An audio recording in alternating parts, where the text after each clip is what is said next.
Admiral Diane Miller stood by the observation window in Earth Orbital Command, watching the slow drift of the transport ships as they ferried supplies between the station and the colonies on Mars and Europa. Though the sight of them once brought her hope, proof of humanity's steady expansion into the solar system, today she felt only a tightness in her chest. The message from the Galactic Council had come hours earlier, delivered on a quantum-encrypted channel used solely for the highest priority emergencies. Never before had the Council demanded an immediate appearance from any human official. That alone signaled danger. She turned away from the window and glanced at the chrono on the wall. In 15 minutes, she would speak to President Gregory Hayes and a handful of top advisors about the summons. The station around her hummed with routine activity. Comms operators relaying signals, engineers maintaining the docking bays, and an entire wing of security personnel monitoring the approach paths around Earth's orbit. Routine as it looked, the entire place felt loaded with tension, as though every crew member sensed the shift in the atmosphere. If the Council was calling an emergency session about humanity's actions, the stakes were high. They had been high from the moment Earth discovered faster-than-light technology 5 years ago and joined the Council's ranks. 10 minutes later, Diane walked through the main corridor, her military boots clacking on the polished floor panels. She acknowledged salutes from junior officers with a curt nod. There was no time for formality beyond that gesture of respect. She made her way to the secure briefing room and found that the hollow connection with President Hayes had already been established. He stood in a bunker deep beneath the surface of the Himalayan Command Complex back on Earth, a place that had been designed to withstand orbital bombardment in the event of a catastrophic war. The display of his face hovered above the conference table, his sharp features creased with worry. "Admiral," he said, "I assume you've seen the message from the Council Under Secretary." She inclined her head. "Yes, sir. They're using the quantum frequency that's only reserved for the most urgent summons. They want me and our delegation at Council Station Prime within 48 hours. President Hayes pressed his lips together. "From what my intelligence advisors say, this is no typical hearing about minor infractions. The Council is accusing us of violating expansion treaties by establishing colonies too quickly and forging ahead with quantum-based weapons research. You and I both know we're not building weapons. Our quantum tech is defensive, but the Council has always believed our intentions might be hostile." Diane exhaled. "They've been uneasy about us since we joined. We develop technology too fast. We expand our population too fast. And they want to control that. If they come down on us officially, we could lose our seat. Or worse." The president's eyes flicked to someone off-screen. Then he looked back at her. "Diane, you're going to represent us at this meeting. Take Frank Warren with you. He's the best diplomat we've got. The moment you arrive at Council Station Prime, try to discern how serious their accusations are. We suspect that the Araxians, who have always opposed our membership, are pushing for more than a scolding. They may demand we halt all further colonization or even shut down our quantum research labs. That cannot happen. Our defensive technology is the only edge we have in the face of potential hostility." She nodded. "Understood. I'll bring the Defiant. It's equipped with the improved FTL drive, and we can get there faster than any other ship in the fleet. If the Council wants to see that we're not intimidated, bringing a state-of-the-art vessel might make a statement." Hayes offered a thin smile. "Agreed. But be careful. If they see the Defiant's advanced design as a show of force, it could backfire. We need diplomacy to win the day here, not displays of muscle. Still, if things do go south, I want you prepared for anything. I'm not allowing Earth to be bullied." The HoloLink ended a few minutes later. Diane stood in the hush of the conference room, replaying the president's words in her mind. She felt a weight bearing down on her, heavier than any she had carried before. If the Council was truly out for blood, they would push for harsh sanctions or even containment protocols. And if Earth resisted, it could spell open conflict against more than 24 spacefaring species, many of them centuries or millennia older than humanity. She took a breath and tapped her comm. "Commander, prep the Defiant for immediate departure. Full complement. Maximum readiness. Also, contact Frank Warren." Tell him to meet me at Docking Bay 12 in 2 hours. The corridor outside the briefing room felt narrower than before. On her way, she glimpsed the Earth, rotating beneath them through a panoramic window. It was a beautiful sight, swirling blues and whites, the cradle of humanity. They had come so far in such a short time. Faster-than-light travel, multiple colonies, major breakthroughs in quantum physics. Yet the rest of the galaxy saw humans as an aberration, too ambitious, too reckless. She clenched her fist, forcing herself to remain calm. She found Frank Warren in the docking bay. He was tall, broad-shouldered, and wore a crisp blue diplomatic uniform. His eyes, normally serene, carried a spark of concern. "I hear we're in trouble," he said quietly. "Looks that way. Let's go see what the Council has in store for us." They boarded the Defiant, a sleek craft brimming with Earth's best technology. Its crew snapped to attention, each one handpicked for skill and loyalty. The pilot took them smoothly out of orbit, away from the shining ball of Earth, and then they engaged the FTL drive. Within seconds, the stars outside streaked into thin lines, and Diane felt a slight tremor in her bones, the hallmark of faster-than-light transition. During the journey, Frank pored over notes on Council protocols, while Diane mulled over strategies to ease tensions. She knew from prior encounters that some Council members, particularly the Araxians, held a deep-seated suspicion toward humankind. Others were neutral or even quietly supportive, but in any official vote, the strongest voices usually belonged to the traditionalist species that feared any rapid upstart. With Earth's pace of innovation, that fear had only grown sharper these past years. They arrived at Council Station Prime in less than a day, well ahead of the Council's 48-hour ultimatum. The station orbited a blazing neutron star, siphoning off unbelievable amounts of energy. The view through the Defiant's windows was intimidating. A swirl of bright cosmic fury surrounded the massive, fortress-like structure. The station itself was enormous, shaped like a many-armed spiral, each arm docking a cluster of alien vessels. Weapon emplacements bristled on the station's exterior, a silent statement of authority. A terse voice hailed them in the universal translator. "Human vessel Defiant, proceed to Arm 6, docking port 24. Follow the flight path precisely." Diane instructed her pilot to comply. As they navigated through a swarm of Council warships, some shaped like spiked discs, others like slender spires, she wondered how humanity could hope to survive any confrontation if these ships decided to turn on them. The technologies on display were centuries ahead of most of Earth's existing capabilities, aside from the cutting-edge quantum research that Lisa Chun and her colleagues had been pursuing. Yet that research was precisely why the Council was angry. A jolt signaled the Defiant's successful docking. Diane and Frank left the bridge, passing corridors lined with security officers who gave them encouraging smiles. She told them to remain on high alert. "No one leaves the ship without my authorization. Keep scanners running." Then she stepped through the airlock with Frank. Two guards of an insectoid race she didn't recognize scanned them. Their elongated limbs, covered in segmented armor plating, clicked as they confiscated Diane's sidearm. She had expected that, but the readiness of these guards only underscored how suspicious the Council was of humans. They were then led through a labyrinth of corridors, past windows revealing glimpses of other delegations. Tall, silver-skinned beings, quadrupedal reptilians, and even floating orbs. Each one gave the humans a look that ranged from mild curiosity to open hostility. Eventually, they reached the Council chamber, a grand circular hall with tiered seating. Each species had its own designated section marked by a distinctive emblem. The human section, with only 2 chairs, was positioned at the outer ring. A deep resonance filled the air, a ceremonial gong. The overhead lights dimmed. High in the center of the circular room, a single platform glowed. Stepping onto that platform was Viztic, an Arisian with an insectal carapace that gleamed under the lights. Mandibles twitched as it surveyed the hundreds of representatives.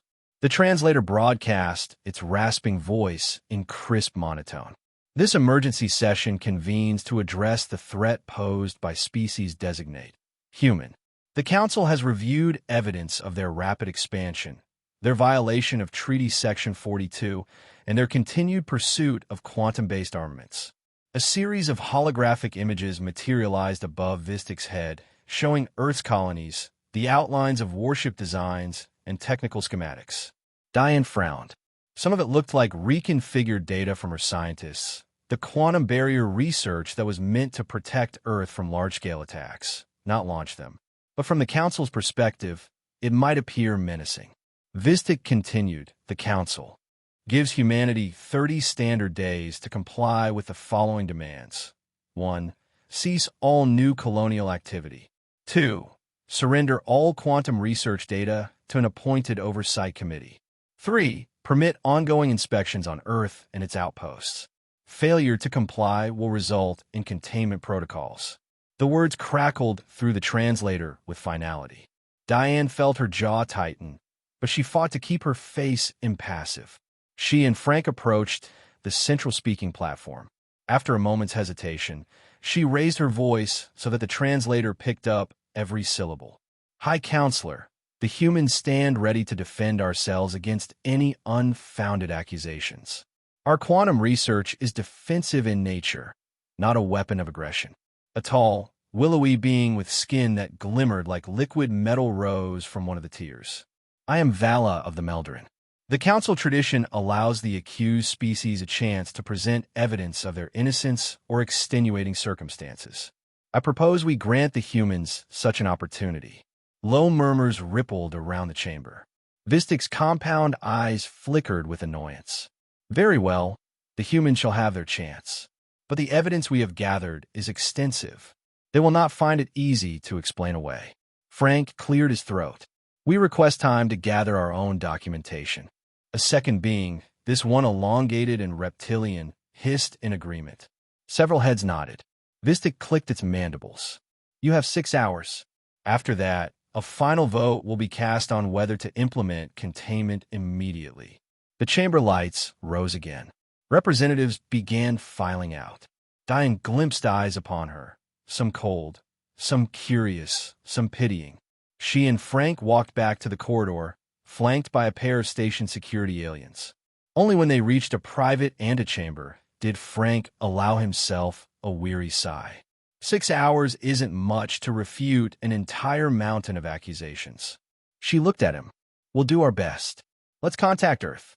Maybe they can send us intel on how this evidence was obtained and how we can disprove it. They found a secure conference room. Communicating through an encrypted channel, they reached Nora Jackson, Earth's chief analyst. Her grim expression told them more than words could. The Council's serious about this. We've intercepted transmissions from the Araxians. They want immediate action, not just a censure. They're calling for armed intervention if you don't surrender the quantum research. Frank's shoulders slumped. They're painting us as a reckless species that could tear open a rift in space-time. Nora folded her arms. Well, from their perspective, we probably do look dangerous. Their intelligence apparatus sees we've built new ships faster than expected, we've established more outposts than a typical young species, and we're working on advanced quantum defense. They think we're months away from creating some unstoppable weapon. Diane took a breath. Nora, I need you to compile every bit of data proving these quantum labs are purely defensive. Show test results that indicate no offensive capability. I want it in a format the Council will accept. I'll have that sent within an hour, Nora said. One more thing. Professor Wright's analysis of the Council session shows that many of the older species, especially the ones on the cusp of voting for containment, are reacting out of fear. They genuinely believe we're a ticking time bomb, so to speak. When the channel closed, Frank rubbed his chin. If fear is their driving motivation, a reasoned presentation might not help much. Rational arguments don't always calm paranoia. Diane checked the time. We'll try anyway. Let's meet them in the main chamber once we have the data. 6 hours passed in a blur of frantic calls and hurried drafting of statements. They returned to the Council chamber and offered a carefully constructed defense. Frank spoke with earnest clarity, citing reams of data from Earth's labs. Some representatives listened respectfully, though others, especially Arisian allies, seemed unmoved. After the final word, Vistic called for a vote. The result was swift. A majority voted to impose the ultimatum. Humanity had 30 days to halt colonial growth, surrender quantum research, and accept permanent monitoring, or face containment. Back aboard the Defiant, Diane stared at the planet hologram rotating in the briefing room, representing Earth. Frank sat across from her, exhaustion etched on his face. He said, "We have a month to dismantle everything we've built or face unstoppable force." That's essentially the choice they gave us. Diane's voice was low but firm. It's no real choice. If we comply, we become subservient to the Council, never again to chart our own destiny. If we refuse, they'll come at us with a fleet that can wipe out cities from orbit. Back home, President Hayes gathered top officials in a secured chamber beneath Mount Rainier. The best scientific, military, and diplomatic minds came together. Diane and Frank joined via HoloLink from the Defiant. Patricia Davis, Earth's chief science officer, showed a projection of Council vessels. She explained how technologically advanced they were, easily capable of bombarding Earth into submission. The entire room fell silent. "Even so," Diane said through the holo screen, "we can't surrender. That would doom humanity to perpetual control by the Council. We must find another solution." Hayes nodded. "Colonel Peterson, what are our chances in a direct engagement?" The colonel's expression was grim. "We have no chance if we meet them head-on. They have the advantage in numbers and firepower. Our only edge is our rapid rate of technological advancement. But we're nowhere near matching them in open conflict. We might stall them, but eventually they'd overwhelm us." Patricia glanced at Lisa Chun, the quantum physicist who had spearheaded Earth's most advanced research. Lisa's eyes were rimmed with exhaustion. "The Council thinks we're building a doomsday weapon. We're not, but we are close to perfecting a quantum-based defensive shield, something that can shift targets partially out of normal space. We call it phase shielding." The president's gaze sharpened. "Could that stop orbital bombardment?" "If deployed over local areas, yes," Lisa replied. "The trouble is the power requirement. To shield entire regions of Earth, we need to use almost every available energy source we have: geothermal, fusion, solar satellites. We could manage it for some time, but not forever." Patricia inhaled slowly. "We'd still be vulnerable. Unless we plan on not being there when they fire on us." A hush fell across the room. President Hayes gave her a look that urged her to explain. She cleared her throat. "Operation Polar Night. We've considered it before as a last resort for extinction-level events. We could move a significant portion of the population underground into massive shelters we've been constructing quietly for years. Combine that with the newly developed cryosleep technology. We freeze or hide most of our population, so any initial attack from the Council yields minimal casualties. Meanwhile, we cloak major infrastructure with quantum shields. To outside eyes, it will look like the planet is nearly abandoned. Their scans will show drastically reduced life signs." A few leaders exchanged stunned glances. Olivia Martinez, the engineer behind many colony projects, spoke up. "We've also been expanding facilities in the Mariana Trench, Antarctica, and the Himalayan tunnels. If we run the quantum shield around them, the Council sensors might not even detect these areas.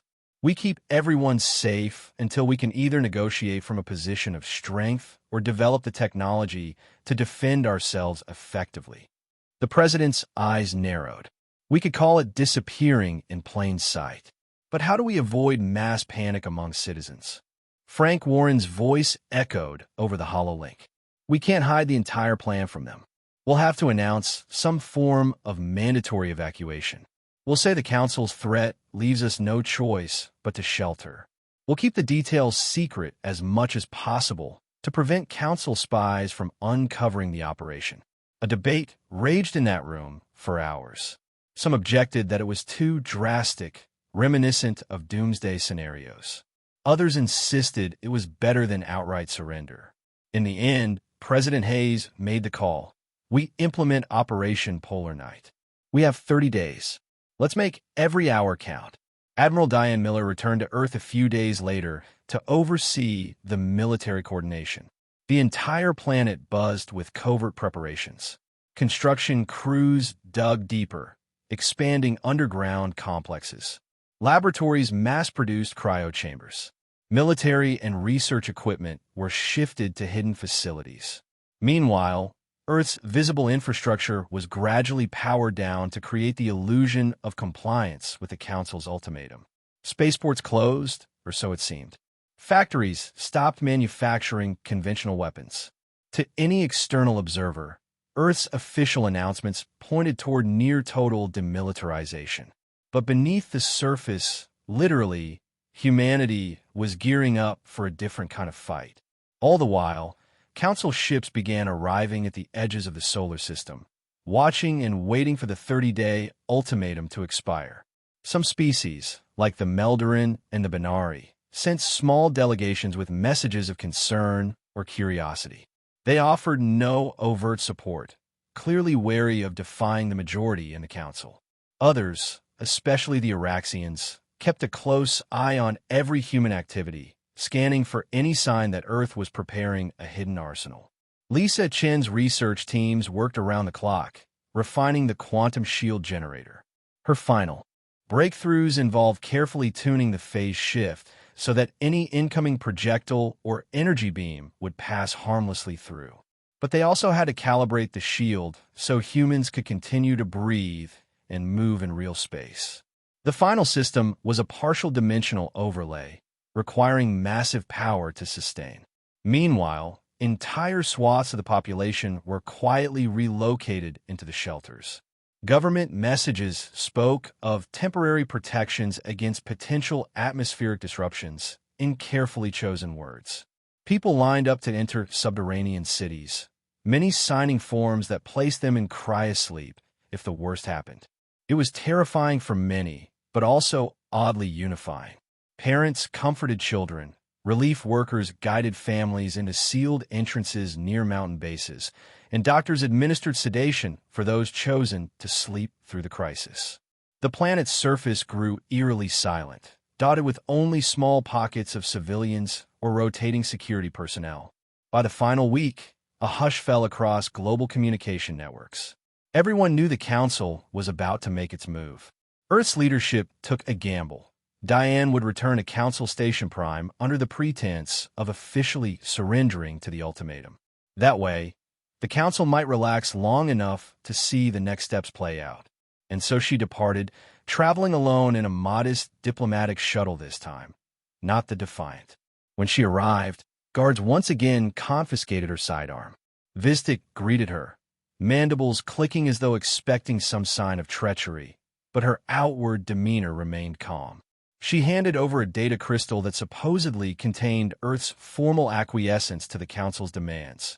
Images of dismantled military bases, official documents ending quantum research, and logs showing the recall of colony ships. "This is unexpected," said Vistic, scanning the data. "Your people have chosen survival, then?" "Survival over pride," Diane answered. "We see no alternative." Vistic tilted its head, perplexed.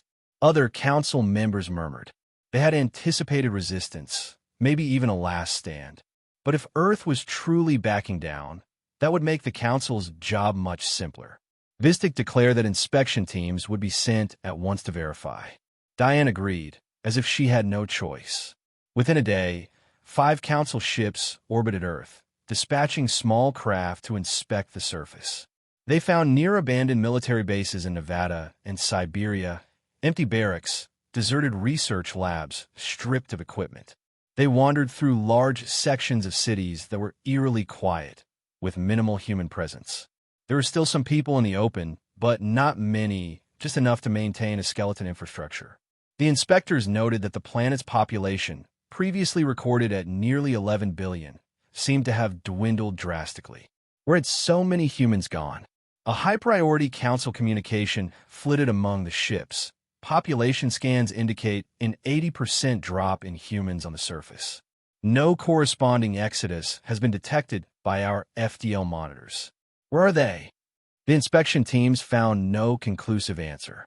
Sensors that probed deeper encountered strange quantum interference. The official logs indicated that Earth had closed many facilities or relocated them off-world, but that made little sense given the Council's blockade. Some suggested that the humans had covertly fled to an uncharted system, but all known FTL routes had been monitored.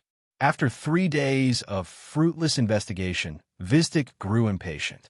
He summoned the other council delegates to a war council. "The evidence of duplicity is clear," he stated, gesturing to the data on absent humans. "They have not complied. They have merely hidden. Our scans can't pinpoint them, but they're on this planet, where they found another method to conceal themselves.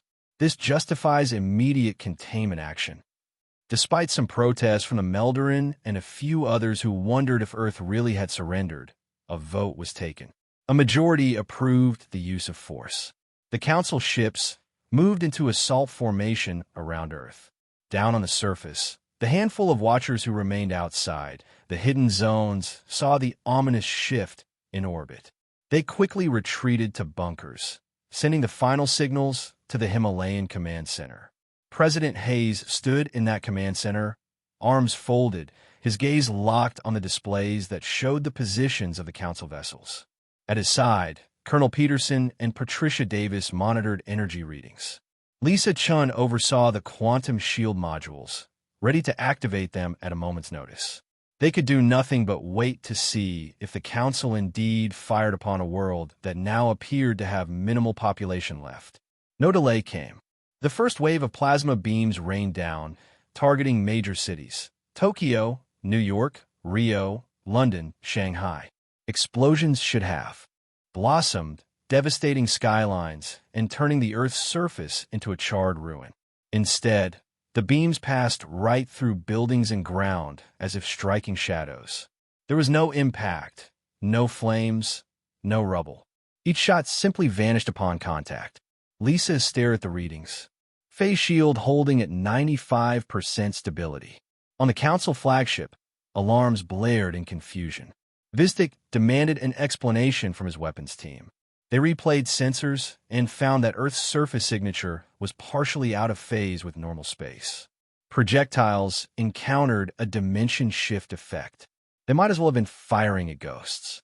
The second barrage met the same result as did the third. Not a single structure was destroyed. At that point, the large monitors in the Council ships flickered, replaced by the holographic visage of Admiral Diane Miller. Her expression was solemn, yet resolute. "High Council members, your attack has failed. Our people are safe in ways you cannot detect. We implore you to cease fire and reconsider your course of action. Our technology is not aimed at conquering or harming others. It exists solely to protect us from aggression. Continuing this assault will gain you nothing." Vistic's mandibles clacked with frustration. "What have you done with your population? Where are they?" She gave the slightest shrug. "We've taken steps to ensure their safety. Humanity will not be cowed or destroyed. We will not threaten you, but neither will we surrender our right to exist." For several more days, the Council ships tried everything in their arsenal. Energy beams of varying frequencies, guided kinetic weapons, even attempts to drop antimatter bombs at low altitudes. Nothing achieved the desired effect. Earth's new quantum shield was effectively intangible to normal matter and most forms of energy. The planet might as well have been a half-step out of this universe. Morale plummeted among the Council forces as they realized the futility of wasting precious resources. Meanwhile, internal debates began to arise in the Council. The Melderin, Benari, and other more moderate species argued that the humans hadn't launched a single counterattack. They were clearly defending themselves, which complicated the narrative of them being a galactic threat. The economic cost of maintaining a siege with no end in sight also weighed heavily on many Council members. Vistic, now facing dissent, relented. He opened a channel to Earth, requesting a new negotiation.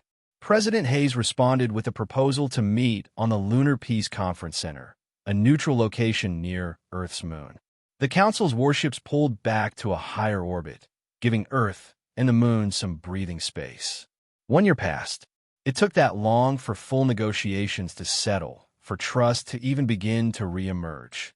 During those months, Earth remained partially phased, with only essential personnel walking the surface. Gradually, as the Council recognized that no further offensive was forthcoming from the humans, they eased the direct blockade. At last, the quantum shields powered down in most regions, and the hidden bunkers opened. Cryosleep chambers disengaged, and entire families woke after months of suspended animation. People returned to city streets that had been struck by illusions of destruction but bore no real scars. The surface glowed with new energy as Earth scientists ramped up advanced fusion reactors to drive the next stage of development. In those hidden labs, they had continued working, refining not only shields but also new forms of clean energy, medical breakthroughs, and more. Meanwhile, the Meldoran, Benari, and even some of the more cautious species came forward for dialogue, impressed by humanity's ingenuity. A series of treaties, dubbed the Neptune Accords, took shape. Under these accords, species that once had their own development stifled by the Council could partner with humanity for mutual technological advancement. The Council's old guard, the Araxians especially, loathed seeing their power erode, but they realized open war was pointless. Earth's quantum technology had proven unassailable, and the planet's spirit remained unbroken. A final signing ceremony took place in a newly constructed Earth embassy on the Moon. This structure, an elegant edifice of glass and metal, stood on the lunar surface with a panoramic view of Earth. President Hayes, wearing a formal black suit, welcomed delegates from over a dozen races. Admiral Diane Miller, now Earth's ambassador to the galaxy, greeted them personally. Frank Warren, a calm grin on his face, oversaw the intricacies of the negotiations. High Counselor Vizdik arrived last, flanked by two fellow Araxians.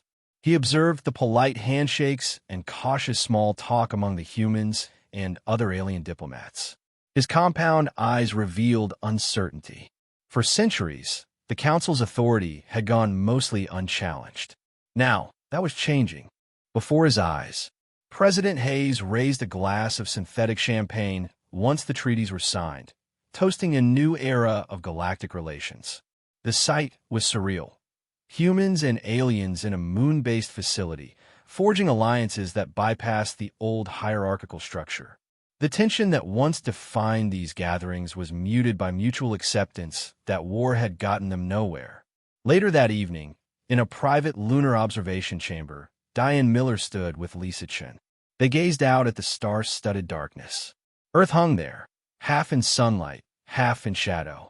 "We did it," Diane said softly. "We saved our people. We didn't surrender, and we didn't annihilate anyone to prove our point. We simply refused to be destroyed." Lisa nodded. "The Council never understood. We'll not try to rule them. We just won't be ruled by fear." In the months that followed, Earth re-emerged into the galactic scene with confidence. Trading pacts were signed, scientific collaborations launched. Younger species approached humanity for assistance in developing advanced technologies without Council interference. Some rumored that the Council itself would one day dissolve, replaced by a more open interstellar forum. Others believed the Council might adapt to this new reality. As for the Araxians, they stepped back from direct confrontation, shifting their focus to fortifying their own domains. Perhaps they realized that if they pushed too hard, they could provoke a coalition of humans and other upstart species eager to chart their own destinies. That potential alliance alone was enough to maintain an uneasy balance. On Earth, the once secret underground habitats blossomed into thriving subterranean research hubs.